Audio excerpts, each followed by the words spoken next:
Figurines come in many materials, from porcelain to plastic to resin. Not the kind that comes from trees, but a synthetic resin, a kind of plastic.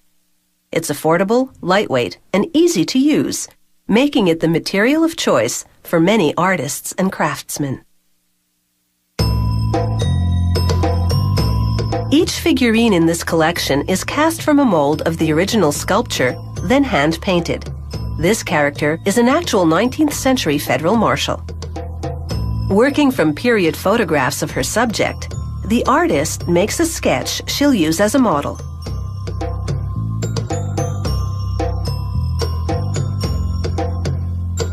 She needs plastic-based clay so it's easier to sculpt. She works in the facial features, referring to the photographs to create a true likeness. She usually starts with the figure's head, then adds it to the body. She works from more photographs to create his rifle. It's a delicate piece, so she sculpts it separately before setting it onto the figure. Bearing her signature, it's now ready for casting.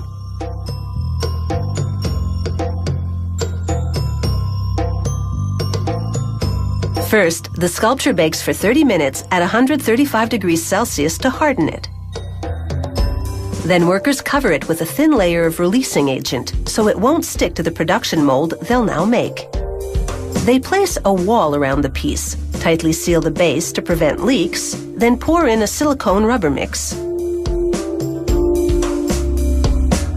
In 2 days, the rubber hardens enough to hold the shape and the details of the sculpture, but is still flexible enough to enable workers to remove the original artwork without damaging anything.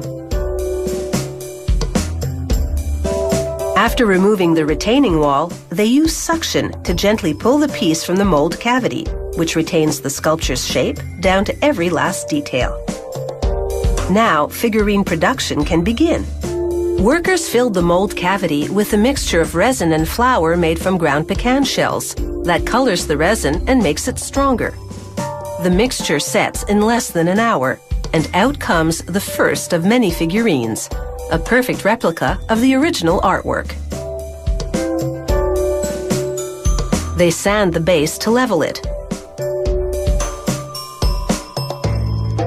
Then they stamp it with the figurine's name, an ID number, and copyright information. Resin is an ideal material for casting because it captures all the details of the original artwork. It creates lightweight, durable reproductions that can be finished in a variety of ways. Here, the first artist coats the figurine's broad areas with acrylic paint. Working color by color, she uses various brushes depending on the areas to cover.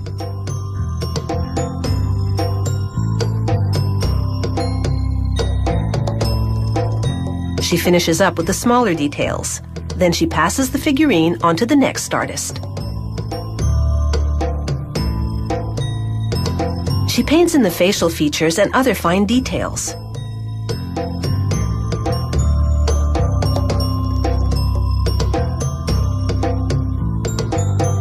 She starts with the whites of the eyes, then views the figurine from all angles to make sure she doesn't overlook any tiny detail. Her fine brushwork on the facial features is what truly brings this figurine to life.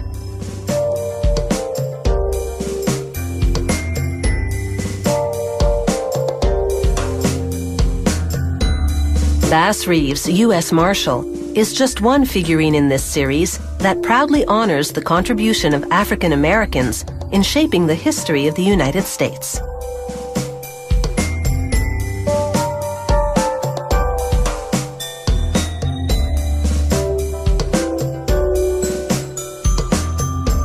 Once Marshal Reeves passes inspection, workers wrap up production, so to speak, in protective bubble plastic. Each piece in the series comes with an authenticity certificate bearing the artist's signature, as well as the name and life story of the person the figurine portrays. Collecting this particular set of resin figurines appeals to more than the knick-knack lover. This is indeed affordable art for the history buff. Small-scale figures that pay a large-scale tribute to African American pioneers.